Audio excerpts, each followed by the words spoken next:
questions, Mac, will produce power in every born-again believer's profession of Jesus, while ignoring the need for salvation will cause a show-and-tell-me generation to respond to our confession of faith in Christ Jesus with, "Stop tripping."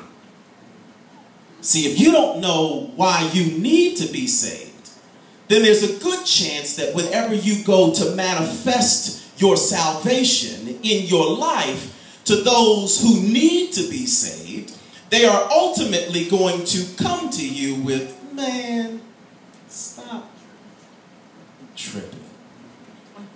See, here's something that I know. Problems come to both the saved and the unsaved. The difference, however, is that the saved do not find their power from their stuff, but from their trust. I got a little work to do, but I promise you I ain't going to keep you too long. The city of Corinth was a principal city in Greece. It was a metropolis for trade and became, during the time of the writing of our text, a wealthy and affluent city. Mac, it was a place apt to produce luxuries of all kinds. As a matter of fact, Tracy, it was known for its arts. But to the degree that it was decadent, Mom, it was also famous for being deviant. Yeah. Okay.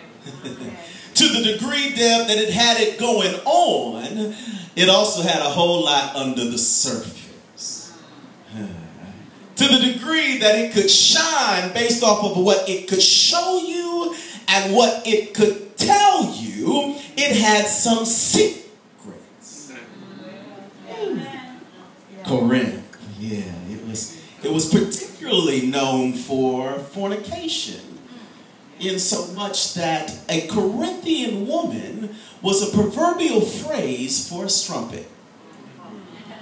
To play the Corinthian is to play the whore, or to indulge in whorish inclinations. Sit there, I'm coming for something. With all this going for it, this was the place where Paul was blessed by God to labor to plant a church for God. It had it going on the surface. It had a lot going on under the surface. And yet and still, this was the place that God felt led to lead Paul to plant and raise a Christian church. I need to pause parenthetically and just say that this is just the perfect place, because, see, sometimes we choose our assignments based off of what externally is going on, and we ignore what's happening under the surface. Okay, y'all gonna sit on me today. Sometimes we get real excited about the outward appearance and we have no plan for ministry to the person who sits up underneath all that makeup.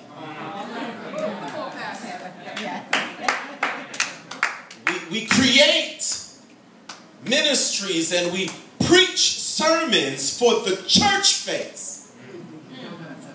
The one that they show us and the one they tell us about. But I wonder how many of us are saved sure enough to the degree that you can deal with the artsy.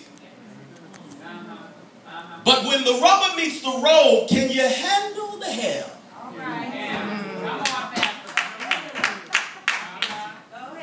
You can deal with what shows up on Sunday morning.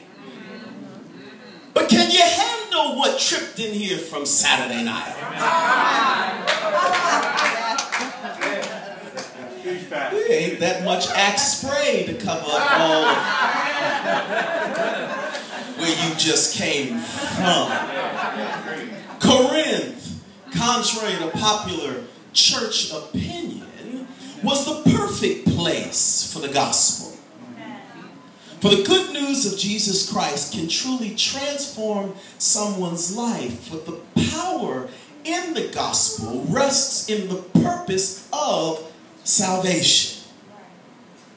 In order for real transformation to occur, it can only occur through the power of Jesus Christ. But that power is only available to those who understand the purpose for which they have been saved.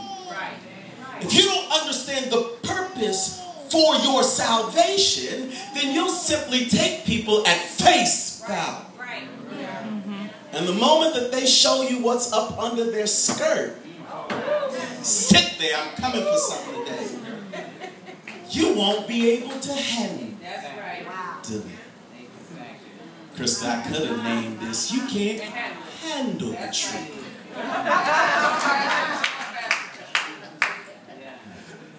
For the message of the cross is foolishness to those who are perishing, but to us who are being saved, it is the power of God. For the message of our lives, we who are being saved, is not based on what we have or what we know, but is rooted in what he did on the cross. The text tells us that those who lived in Corinth, the Jews who looked for signs and the Greeks who looked for wisdom, much like the people who we live and we work around in today in this show and tell me community, was the perfect place for ministry and for Christians.